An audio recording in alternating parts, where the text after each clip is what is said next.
A couple quick announcements before we begin today's episode. First, we'd like to recognize our Executive Director, Carrie Bachman, for her reappointment to represent community action agencies across the state of Michigan for a term commencing June 22nd, 2024 and expiring June 21, 2027. Congratulations, Carrie. Also, join us for a pizza party on National Pizza Party Day at the filling station in Traverse City on May 17th.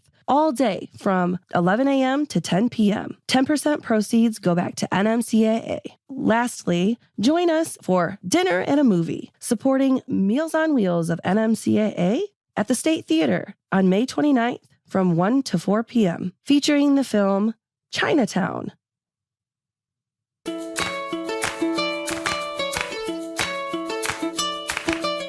This podcast is produced by Northwest Michigan Community Action Agency. The Collective Us, an NMCAA podcast, focuses on inspiring you through stories of those we've helped through our programming or by linking local resources to community members in need. Join us as we learn about the programs offered through NMCAA and how we touch people's lives every day.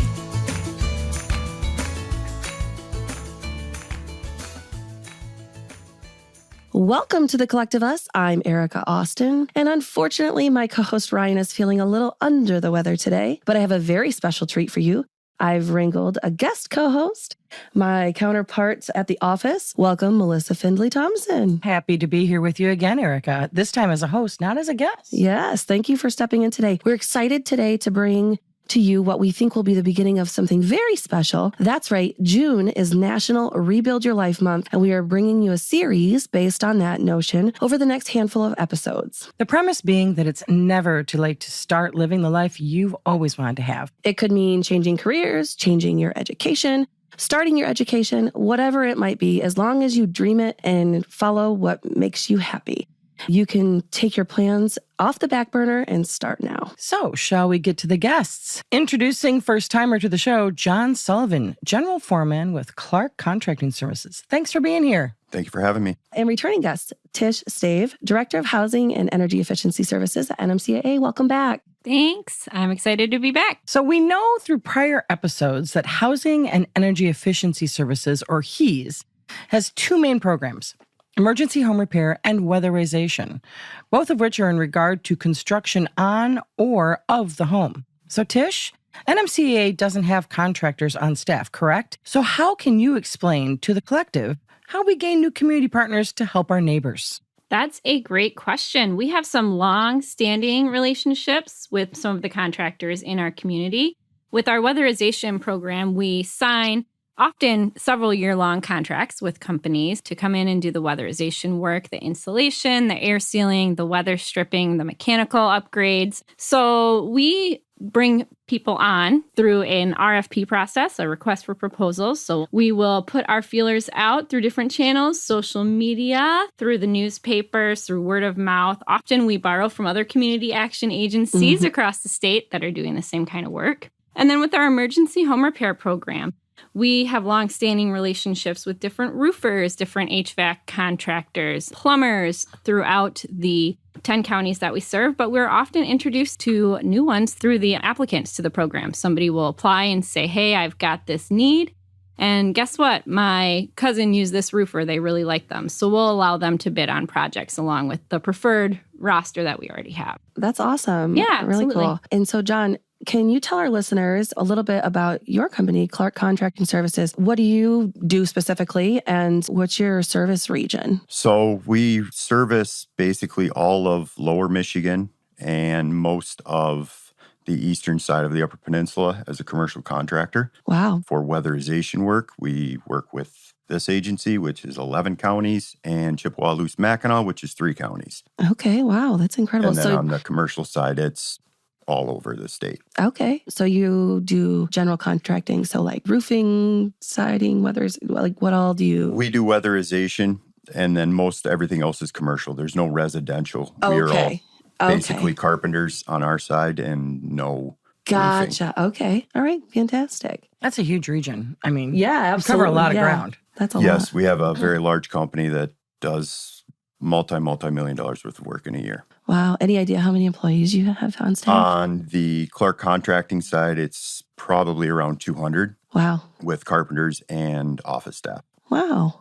Awesome. So herding cats, corralling monkeys, all that good stuff. Doesn't stop. Tish, since this episode is about rebuilding your life, was director of He's the Dream? What drives you to do this work? Wow. Well, no, this was not my dream. This is not something in a million years that I would think I would be doing. But I think if I told 20-year-old Tish that this is what I was doing, she'd think I was pretty cool.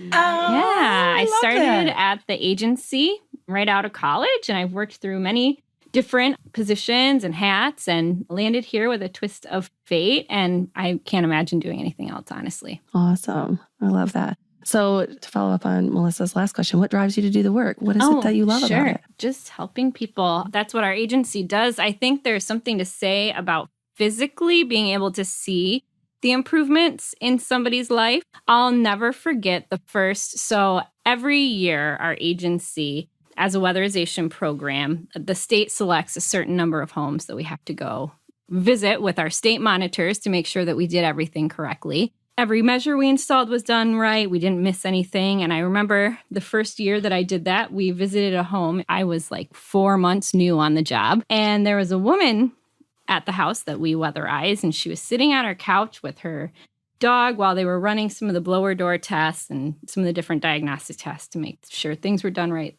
And she said, before you guys weatherized my home, I was never able to sit in this room in the winter. And I'll never forget that. I was just like, wow, that's amazing. Yeah. We are really giving people such tangible improvements. And, you think of Maslow's hierarchy of needs, and a safe, secure place to live is really the foundation of your whole life. Yeah. So it's just that's incredible. Yeah. So, John, let's ask you a similar question. Was your plan always to work in construction, and what drives you to do that work? I started in construction pretty much out of high school, and then went to a residential gentleman for a few years, and then switched over, and in 2010 started doing weatherization work as just a bottom of the barrel crew member. 2 or 3 years after that, I was running a crew, and then have slowly climbed up and up and up, and now general foreman for all of northern Michigan up here for all of our projects, weatherization and commercial-wise. So Yeah. So cool. How long have you been working with NMCAA as a contractor then? 5 years, I believe it is. Yeah, that sounds right. 2019, I think, was the first contract. Awesome. Yes, 5 or 6 years. Wow, that's incredible. I'd like to take a quick break to call out a milestone career achievement. In May, one of my dear colleagues is celebrating 37 years with NMCAA. Michelle Carnes with Child and Family Development. Thank you for everything you do to support our community and neighbors. And I just have to say a fun story about Michelle. She works just down the hall from me. And when I started about a week later, I realized that I had gone to Head Start through NMCAA, which at the time was NMHSA. So acronym of the week, shout out, which was Northwest Michigan Human Services Agency. Michelle realized that she actually was likely the person who processed my application in the early 90s for Head Start. So super shout out to so Michelle. Such a dear colleague of mine, and fun little story. I echo your thoughts on her. She's just a riot. Yes. So as we mentioned earlier, this new series is all about rebuilding your life. While you physically build on a day-to-day basis, we know that right now there are more skilled trade jobs than there are workers. National Skilled Trades Day took place on May 1st, and while it's crucial now, it will remain important in the future to maintain these jobs. The need for skilled individuals continues to increase as the baby boomers retire quicker than employers can fill vacant positions. John, if someone were interested in construction, where would you recommend they get started? Depends on where they would like to go and what field. We would always love everybody that would want to come down to one of our local union halls and try to apply for an apprenticeship. Or if they are a seasoned carpenter, they can turn right into a journeyman carpenter and then proceed through the ranks with it. There's work all over the state, no matter where you are. And you just got to put forth a little bit of effort and you'll have a great job with it. Yeah, absolutely. There's also a great program that's being offered through MISHDA right now, acronym of the week, Michigan State Housing Development Authority. And it is called the Contractors Assistance Program. They are calling it CAP. That's their acronym for that. And the purpose of this program is to increase the number of those employed in the construction workhouse. And this is part of the statewide housing plan. They're actually offering free training, and they're doing it online in the evenings and on the weekends to be accessible for people, and helping people to get the 60 hours of training and experience needed to take and hopefully pass the builder's license exam. So if you know anybody, or if you're somebody who has a little bit of experience in the building trades and really wants to go out on your own and have the need to have a builder's license, this is really a great opportunity. It's www.michigantraining.com. If you hop on there, they've got the link to just go and find out what this is all about. It's an incredible opportunity right now. Yeah, that sounds like a great opportunity. Shout out to that program. Thank you for bringing that to our attention, Tish. Skilled trades are not always contractors or electricians. Other skilled trades can include a chef, like my brother John, or a medical technician or veterinarian. Often these skilled trades are learned on the job or through a specialized short school setting. Many of these jobs were the essential workers who continue to work throughout the pandemic. Sometimes rebuilding your life doesn't mean a huge change. It's just perseverance. One great example is Oprah Winfrey. In 1977, Oprah was demoted from her co-anchor at WJZ-TV, but continued to work hard, and just 9 years later, well, Oprah had her own TV show, and empire, and universe. Yes. We all know Oprah, very well, not personally, but but you know the story. I mean, people are often familiar with this story, and I think it's a great example of, how you can work hard and change something about your life if you just continue and you really want that dream. You keep chasing it, right? And changing other people's lives. I mean, absolutely. we were just talking about the woman. I'm not going to lie. A lot of times when I listen to the podcast, I get a little lump in my throat or chills or a little tear in my eye. I mean, when you were talking about the woman on the couch with her dog, I get it. There's rooms right now, in the new move I've just done that I'm not going to be living in for a while, but soon, it can be life transforming. Mm-hmm. And that is what we do every day. Yeah, absolutely. I remember one of those stories. I don't know if you shared it personally with me, Tish, or if it was maybe just a success story that came through an annual report. But I remember specifically a He's client stating that they couldn't enjoy the rain before they had gotten the roof fixed. Yeah. And I was like, wow, what an incredible story. Yeah. You never really think about how terrifying it could be to have a rainstorm until you're in that problem where you're like, oh, shoot, it's raining again. The roof is leaking. And so that just really stood out to me as that story. It's like, now I can enjoy the sound and the smell of the rain. Mm-hmm. What an incredible story. And to your point, Melissa, I often have the chills here listening to, clients and employees and our partners speak about different things. And we've had multiple occasions where there's been tears in the eyes of those people here right in the studio. So I like to think of it as the NPR driveway moment that's taking us back to a different time and place. But anyway. Yes. So Tish, what kind of contractors are we looking for to make partnerships with? General contractors, plumbers, electricians? Is there anything specific you're looking for? D, all of the above. Good one. Always the best one to check. Right? Absolutely. For our weatherization program, right now, general contractors would be a huge need that we have. But with our home repair program, we are looking for pretty much anyone because people can approach us with lots of different problems. Roofs is a big one that we do. We also do a lot of septic fields. We do well repairs, well replacements. Often we'll have people approach us who need their bathroom refitted to be handicap accessible. We'll do ramps. So really, You need it all. all of it. Yeah. I'm curious because I know weatherization is kind of a different thing and people might not be super familiar with that term. Can you remind us what weatherization is? Weatherization is a program that is aimed to help people make their homes more energy efficient and safe and healthy. So we are, number one, focused on helping people save money. But as John could attest to, there are a lot other things that we address in people's homes with weatherization. Yeah.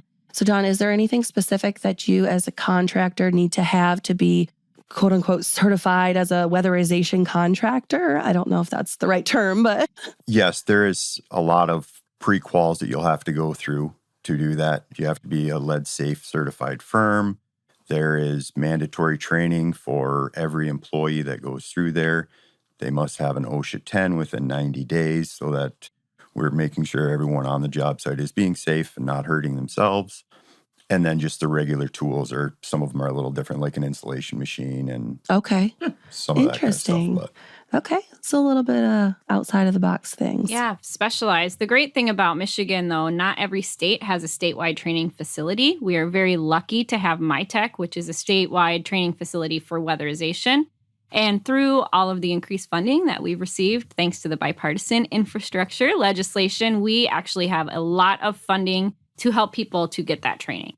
If somebody is affiliated with our program, that training is free, and they might also be eligible for some stipends. So I would hope that would never be a barrier and seen more as value added for contractors. Incredible. Yeah, that's great. But Tish, in my role as engagement manager, you may not be able to answer this right away.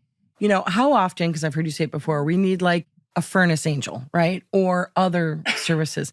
So how often are we actually reaching out to community partners to help complete a job? Funding-wise? Funding or looking for other persons like John's company, gosh. Clark. I think you kind of mentioned, you said all the time just now, but I think you kind of answered this question a little bit earlier with you have contracts in place with some of these contractors. So I guess that might not be a super great question to ask, but maybe the question should be how many jobs are we completing in a month or over the course of, a couple months or something like that. That's a good pivot. Yeah. Okay. Between all of our programs right now, I would say we're doing about 10 projects a month. We have the funding to do triple that. That's where we have the need for the contractors. We do often, though, to speak to maybe these furnace angels, our weatherization program, we have long wait lists right now. So if somebody's furnace goes out tomorrow, they're not going to be able to get that through weatherization. And then we have to look at our emergency home repair program, which we don't operate in every county. The funds are a lot lower because they're based on recycled loan funds. So people who have gotten assistance in the past, once they move, we can recoup that funding. So it is a lot smaller of a funding pot, and it's also often a 0% deferred loan that we put on somebody's home, a lien on their property, and that's not for everybody. Yeah. So there are a lot of times where people will approach us and we can't help them right away. So we do lean on other resources, referrals, maybe USDA, maybe Habitat. Maybe we have a little bit of the funding and we need to reach out. I know right now we are helping somebody get a new furnace with assistance through DHHS's State Emergency Relief Fund. So we're kind of pairing and patching together different funding sources. So we get really creative because we don't like telling people no. Yeah. Right. Well, that's a great thing to mention too, because we do love our community partners, right? It's not just contractors that we're working with, it's other organizations. And we always say, we're helping people by linking resources, whether that's internally referring them to another department if they need that or externally. So I love that you mentioned that. Yeah, we live that every day. Absolutely. John, if someone were interested in learning more about Clark Contracting Services, where can they find you? Do you have a website, social media? We do have a website, clarkcontractingservices.com. There we are all over Facebook, LinkedIn. You can reach out to me personally if you'd like to. And how does one do that? Phone number then? jsullivan@clarkcc.com. Perfect. Thanks for that. Right on, John. Thank you so much for being such a great community partner. We want to personally extend an invitation to you to join us for NMCAA's 50th anniversary celebration happening here in Traverse City in September. We hope you'll join us. Yeah, we got a lot of fun things happening for that. So again, to the collective, we want you to stay tuned on those details. We'll give you some more about that coming up here in the next couple of months. We do have a couple of reminders before we wrap things up today. While tax day has come and gone, NMCAA's free tax prep is still going on now in locations near you. You can drop off your tax documents at any of our 3 main office locations in Petoskey, Traverse City, or Cadillac, or you can go to nmcaa.net/taxes to find out more. Also, don't forget NMCAA is currently taking interest forms for early Head Start, and GSRP programs now. Early acceptance for higher risk kids has already begun. You can go to nmcaa.net and search for Head Start. As always, if you are in need of emergency home repair or weatherization and would like to find out more about our emergency food programs, head over to nmcaa.net to find out more. Also, if you or someone you know is experiencing homelessness, please call 1-844-900-0500. And Tish, I assume if someone were interested about donating directly to housing and energy efficiency services, they could do that online. Is there somewhere we could send them, like nmcaa.net donate? Yes, absolutely. We will gladly. Any funds that we have directly donated to us, they often get paired, like I was talking, when we have lower funding in certain counties. Maybe we just need a little bit more to throw into that project to make it complete something. So we love donations, and we would be happy to help anybody make sure it's directed towards someone in need. And if someone wanted to reach out to you personally, what's the best way to find you? Ooh, probably email tstave, S-T-A-V-E, it's like stove, but with an A, at nmcaa.net. And if you'd like to donate to NMCAA, please go directly to nmcaa.net/donations.asp. And we will put that link in the show notes, or you can reach out to our main office in Traverse City at 231-947-3780 to learn more. John, before we go, we have to ask you one hard-hitting question. If there's one thing you'd like people to know about the construction industry, what would it be and why? The biggest part for any of us is that building is probably one of the funnest things you can possibly do. But as you go through and do it, you're building homes and you're also building people. And the more people you build, the better off you're going to be, because one day you're going to need somebody to be helping you. We all are not going to live forever, and we all can't pound nails forever. So we need to train the younger ones coming up through to make sure that they can take care of the rest of our infrastructure and build America and keep it going. I love everything about what you just said. That's so fantastic. The whole message was fantastic. Thank you so much for that. John, Tish, I feel like I'm saying John Tesh. Thank you for being our guest today on the Collective Us episode. We appreciate you taking time out of your busy schedules to be here. Well, we love being here. Thank you. Yes, thank you. Thank you to both of you and to our collective. We hope you take the plunge and jump. If you've been considering making a change to better your life, take action. You could change not only your life, but the life of someone in your community. If you enjoy listening to this podcast and would like to become a sustaining donor with a recurring gift or contribute a one-time donation, please check out nmcaa.net/donate and type the Collective Us podcast in the special instructions. Or you could share this episode or the show link on social media. Follow the podcast to know when new episodes drop, and rate the show. Give us all the stars. It helps us truly continue to get the word out on all the good NMCAA does in our community. If you're a business and would like to sponsor the Collective Us, please send us an email at collectiveus@nmcaa.net and put sponsor in the subject line. Because I'll be sure to follow up on that. As always, don't forget we'd like you to share your stories regarding NMCAA. If you have a community story you'd like to share about how NMCAA has impacted your life or your friends or your neighbors or your coworkers, send us an email at collectiveuspodcast@nmcaa.net. If you'd like to learn more about Northwest Michigan Community Action Agency or the programs we offer, we encourage you to reach out at 231-947-3780 or visit our website, nmcaa.net. And to the collective today, we encourage you to continue to strive each day to do something to help yourself or your neighbors.